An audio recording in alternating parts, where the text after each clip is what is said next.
A very good evening guys. किसान भाइयों को राम राम, सत श्री अकाल। मेरा नाम अमित है और आप देखना शुरू कर चुके हैं आपका अपना YouTube channel know your nature. तो चलिए आज हम लोग बात करेंगे एक बहुत ही बेहतरीन टॉपिक पे, जैव उर्वरक महत्ता एवं उपयोग, यानी कि जैव उर्वरक के बारे में बात करेंगे, बायो फर्टिलाइजर्स के बारे में बात करेंगे।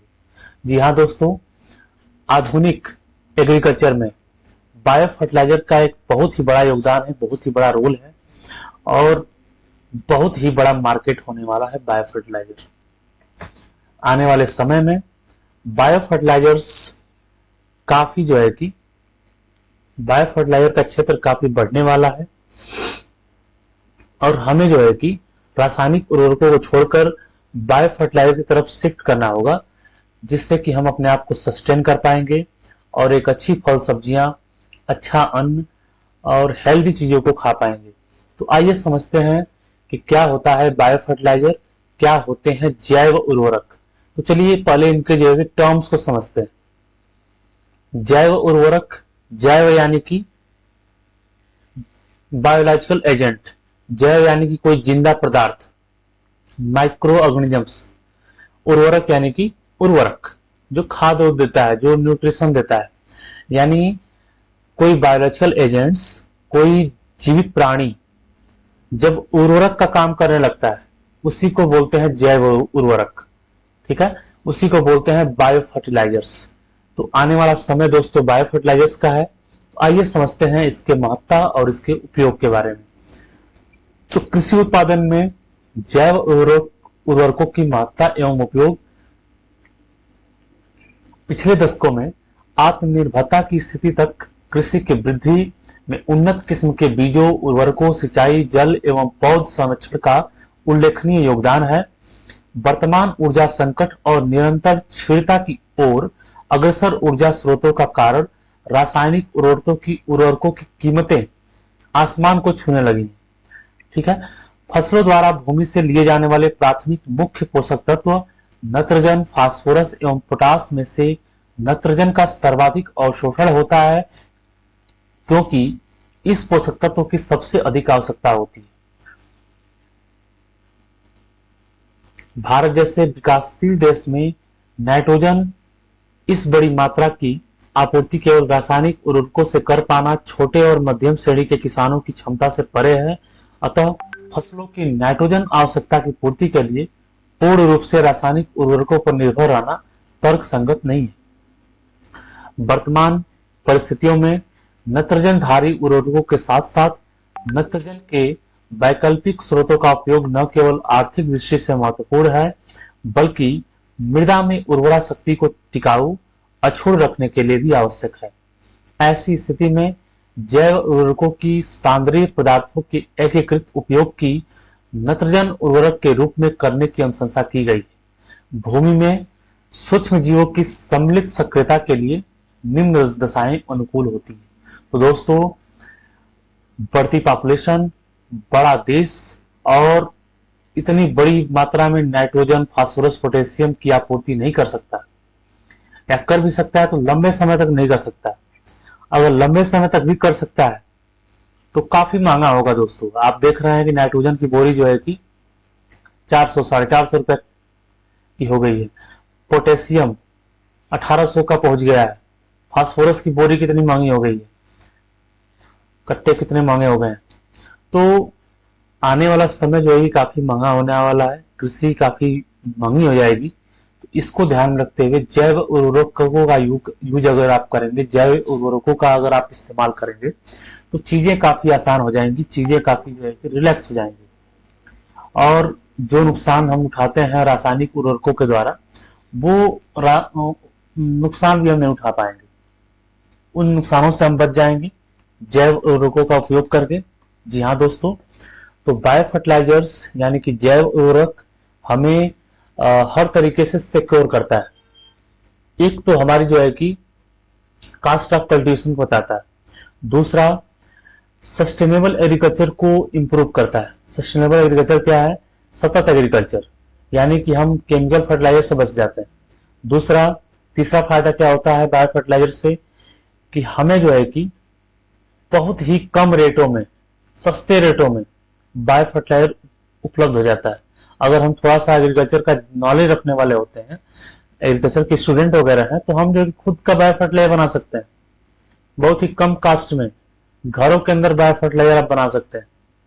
ठीक है, तो चलिए इसके उपयोगों को समझते हैं, बाकी चीजों को समझते हैं। भूमि में सूक्ष्म जीवों की सम्मिलित सक्रियता के लिए निम्न दशाएं अनुकूल होती हैं। जीवांश पदार्थों की उपस्थिति होनी चाहिए, नमी होनी चाहिए, वायु संचार होना चाहिए, निरंतर उदासीन के आसपास पीएच मान होना चाहिए। ठीक है, तो ये सारी चीजें अगर रहेंगी तो बायो फर्टिलाइजर वहां पे एक्टिव हो पाएंगे, नहीं रहेंगी तो बायो फर्टिलाइजर एक्टिव नहीं होंगे। चलिए आगे बढ़ते हैं। जैव उर्वरक यानी कि जीवाणु खाद क्या है? तो बताया मैंने कि जीवाणु खाद बायोलॉजिकल एजेंट्स हैं, बायो एजेंट्स हैं, सॉइल के अंदर पाए जाने वाले माइक्रोब्स हैं, यानी कि सूक्ष्म जीव हैं। वही सूक्ष्म जीव जो चीजों को अवेलेबल करती हैं, नाइट्रोजन को, फास्फोरस को, पोटेशियम को, कैल्शियम को, मैग्नीशियम को, आयरन को, कोबाल्ट को, जिंक को, मॉलिब्डेनम को, सारे पोषक तत्वों को खा करके उनको सिंपलर फॉर्म में ले आती है, उनको जो है कि सॉल्यूशन के फॉर्म में ले आती है, ताकि प्लांट उसको अपटेक कर लेता है। ठीक है, जब वो सॉल्यूशन के फॉर्म में नहीं रहते हैं तब वो जो है कि सॉइल के अंदर पड़े रहते हैं, और सॉइल के अंदर पड़े रहने का उनका कोई फायदा नहीं मिलता है, क्योंकि प्लांट उसको अपटेक ही नहीं कर पाता है। तो जैव उर्वरक यही काम करता है। जैव उर्वरक कोई ऐसा नहीं है कि वो जो है कि नाइट्रोजन की पूर्ति कर देगा, ऐसा कुछ नहीं है। कुछ जैव उर्वरक क्या करते हैं, नाइट्रोजन हवा से खींच लेते हैं। हमारे एटमॉस्फेयर में 78% नाइट्रोजन होता है, तो जैव उर्वरक क्या करते हैं कि हवा से नाइट्रोजन को खींच लेते हैं। उनकी प्रकृति होती है नाइट्रोजन से सांस लेना, नाइट्रोजन के साथ रहना, तो नाइट्रोजन को हवा से ले लेते हैं और उस नाइट्रोजन की पूर्ति हमारे सॉइल में, हमारे मिट्टी में कर देते हैं, जड़ों के पास कर देते हैं, जिससे हमें फायदा मिल जाता है। तो ऐसे ही बहुत सारे जैव उर्वरक हैं जो अनअवेलेबल न्यूट्रिएंट्स को अवेलेबल कराने का काम करते हैं। तो चलिए ये जैव उर्वरक है दोस्तों, यानी कि बायोलॉजिकल एजेंट्स जब उर्वरक का काम करने लगते हैं तो उन्हीं को क्या बोलते हैं, जैव उर्वरक। जीवाणु खाद या जैव उर्वरक कितने प्रकार के होते हैं? तो एक तो राइजोबियम होता है, एजोटोबैक्टर होता है, एजोस्पाइरिलम होता है, नील हरित शैवाल यानी कि ब्लू ग्रीन एल्गी, फास्फेटिका कल्चर यानी कि PSB, phosphorus solubilizing bacteria, azolla, mycorrhiza और ट्राइकोडर्मा। ये सारे के सारे आपके जैव उर्वरक हैं जिनका काफी आजकल जो है उपयोग किया जा रहा है। वैसे तो जैव उर्वरक जो है कि बहुत है दोस्तों, अभी नाम मिलाने बैठ जाऊं तो आप भी सोचेंगे कि कहाँ से नाम आ गया। ये सब काफी टेढ़े मेढ़े नाम है और बहुत सारे हैं, इनका क्लास है अलग अलग। तो वो सारी चीजें तो एक स्टूडेंट को ये समझना आसान होगा। अगर आप किसान वीडियो देख रहे हैं तो आपको जो है कि इतनी चीजें काफी हैं, क्योंकि आपका इसमें इंटरेस्ट बनना जरूरी है। आपका अगर इसमें इंटरेस्ट होगा तो हमारी भारतीय खेती काफी आगे होगी और हम एक सस्टेनेबल और टिकाऊ खेती कर पाएंगे। तो चलिए राइजोबियम कल्चर के बारे में समझते हैं। तो यह एक नम चारकोल एवं जीवाणु का मिश्रण होता है। ठीक है, चारकोल का मिश्रण दोस्तों होता है, चारकोल के ऊपर जीवाणु को ग्रो करा दिया जाता है, कंट्रोल कंडीशन दे करके जीवाणु को ग्रो करा दिया जाता है, जिससे प्रत्येक एक एकड़ में 1 ग्राम भाग में 10 करोड़ से अधिक राइजोबियम जीवाणु होते हैं। 1 ग्राम भाग में 10 करोड़ से अधिक राइजोबियम जीवाणु होते हैं। यह केवल दलहनी फसलों में ही प्रयोग किया जा सकता है तथा फसल विशिष्ट होती है, अर्थात अलग अलग फसलों के लिए अलग अलग प्रकार का राइजोबियम जीवाणु खाद का प्रयोग किया जाता है। राइजोबियम जीवाणु खाद से बीज उपचार करने पर ये जीवाणु खाद से बीज में चिपक जाते हैं। बीज अंकुरण पर ये जीवाणु जड़ की मूल रोम द्वारा पौधों की जड़ों में प्रवेश कर जड़ों पर ग्रंथियों का निर्माण करते हैं। ये ग्रंथियां नाइट्रोजन फिक्सेशन का कार्य करती हैं तथा पौधों की बढ़वार इनकी संख्या पर निर्भर करती है। पौधों की जड़ में अधिक ग्रंथियों के होने पर पैदावार भी अधिक होता है। तो जितना ज्यादा राइजोबियम होगा दोस्तों उतना ज्यादा नाइट्रोजन फिक्स करेगा और उतनी ज्यादा जो है कि बढ़वार होगी और पैदावार होगी। सब कुछ डिपेंड करता है नाइट्रोजन के प्रति। नाइट्रोजन को फिक्स करने का काम कौन करता है? राइजोबियम करता है। चलिए इसके प्रयोग की विधि को समझते हैं कि कैसे इसको यूज करेंगे। तो 200 ग्राम का राइजोबियम का पैकेट आता है दोस्तों, उसको जो है कि 10 से 12 किलोग्राम बीज से उपचारित करते हैं। पैकेट को खोल करके राइजोबियम कल्चर में लगभग 300 से 400 लीटर 400 ml पानी डाल करके अच्छे प्रकार का घोल बना लेते हैं। उसमें घोल में थोड़ा सा गुड़ वगैरह भी डाल देते हैं, गर्म करके हल्का सा गर्म करके ठंडा करने के बाद गुड़ का घोल डाल देते हैं, जिससे कि आराम से जो है कि वो सीड के ऊपर कोटिंग कर लेता है, सीड के ऊपर कोट हो जाता है उसका, और उसको छाए में सुखा लेते हैं। सुखाने के बाद उस सीड को जो है कि बो देते हैं। बोते समय ध्यान रखते हैं कि धूप वूप ज्यादा ना हो, और छाए में उसको उसकी बुआई करते हैं शाम के टाइम।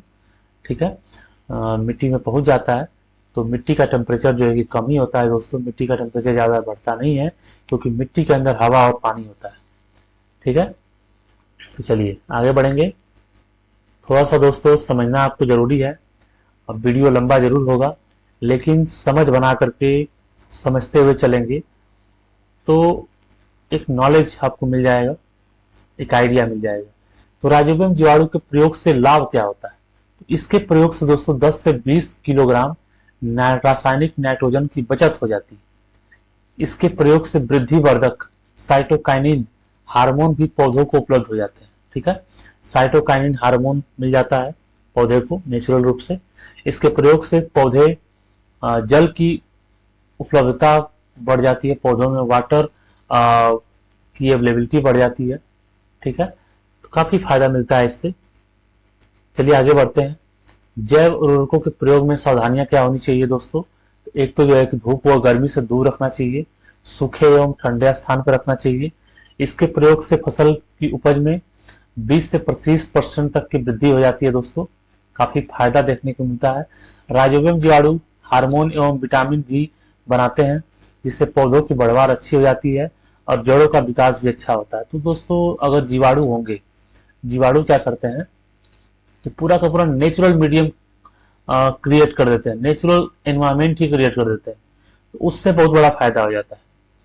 इन फसलों के बाद बोई जाने वाली फसलों में भी भूमि की उर्वरता तथा स्वास्थ्य सुधारने से अच्छी पैदावार प्राप्त होती है।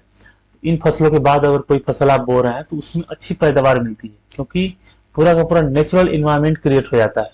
तो जहां पे नेचर होगा वहां पे सारी चीजें अपने आप बेहतर हो जाएंगी। ठीक है, चलिए आगे बढ़ेंगे। अब बात करेंगे एजोटोबैक्टर एजोस्पाइरिलम जीवाणु खाद से लाभ। दोस्तों एजोटोबैक्टर और एजोस्पाइरिलम ये जो है कि फ्री लिविंग माइक्रोबियल एजेंट है, नाइट्रोजनस बायो फर्टिलाइजर है, नाइट्रोजन फिक्सिंग। ठीक है, फ्री लिविंग है, ये किसी भी पेड़ पौधों के साथ एसोसिएशन नहीं करते हैं, जड़ों में ग्रंथियां नहीं बनाते हैं, जबकि सॉइल के अंदर फ्री रूप से पड़े रहते हैं। तो फसलों की 10 से 20% तक पैदावार में वृद्धि होती है तथा फलों एवं दानों का प्राकृतिक स्वाद बना रहता है।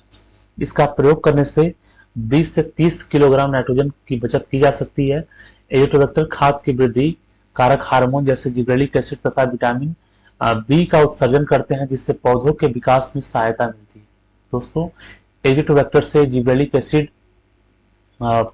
सॉइल में बढ़ता है। जिबरेलिक एसिड जो है कि ग्रोथ हार्मोन है, ग्रोइंग हार्मोन है दोस्तों, ग्रोथ बहुत फास्ट करा देता है और पौधों में विटामिन बी की उपलब्धता भी बढ़ा देता है, बीटा कॉम्प्लेक्स की। इसके प्रयोग से अंकुरन शीघ्र हो जाता है और अंकुरन स्वस्थ होता है, जड़ों का विकास अधिक और शीघ्र होता है। ठीक है, फसलें भूमि से फास्फोरस का अधिक प्रयोग कर पाती हैं। एजोटोबैक्टर बैक्टीरिया होने से फास्फोरस के भी प्रयोग अधिक अच्छा से हो पाता है। ठीक है, जिससे कल्ले अधिक बनते हैं। इन जैव उर्वरकों के जीवाणु एंटीबायोटिक पदार्थों का भी निर्माण करती हैं, जिससे पौधों की रोग प्रतिरोधी क्षमता बढ़ती है तथा फसल का बीमारियों से बचाव होता है। ऐसे जैव उर्वरकों का प्रयोग करने से जड़ों तथा तनों का अधिक विकास होता है, जिससे पौधों में तेज हवा, अधिक वर्षा एवं सूखे की स्थिति की सहने की क्षमता बढ़ जाती है। तो ये सब फायदा दोस्तों मिलता है बायो फर्टिलाइजर का, जो कि रासायनिक उर्वरकों से कभी नहीं मिल सकता। रासायनिक उर्वरक जो है कि नेचुरल इन्वायरमेंट क्रिएट नहीं करेंगे, और जो इन्वायरमेंट नेचर क्रिएट करेगा, नेचर जो सपोर्ट करेगा, वो कोई नहीं कर सकता है। ठीक है, जो सपोर्ट आपको नेचर करेगा, खुद नेचर, वो कोई नहीं करेगा। प्रकृति जिसका सपोर्ट करती है वो अपने आप हरा भरा और स्वस्थ रहता है, उसकी सारी कमियां पूरी हो जाती हैं। तो नेचुरल चीजें हैं सर दोस्तों ये। चलिए आगे बढ़ेंगे। अब बात करेंगे हम लोग नील हरित शैवाल की। ठीक है, नील हरित शैवाल आपने देखा होगा कि पानी के अंदर होता है ग्रीन ग्रीन।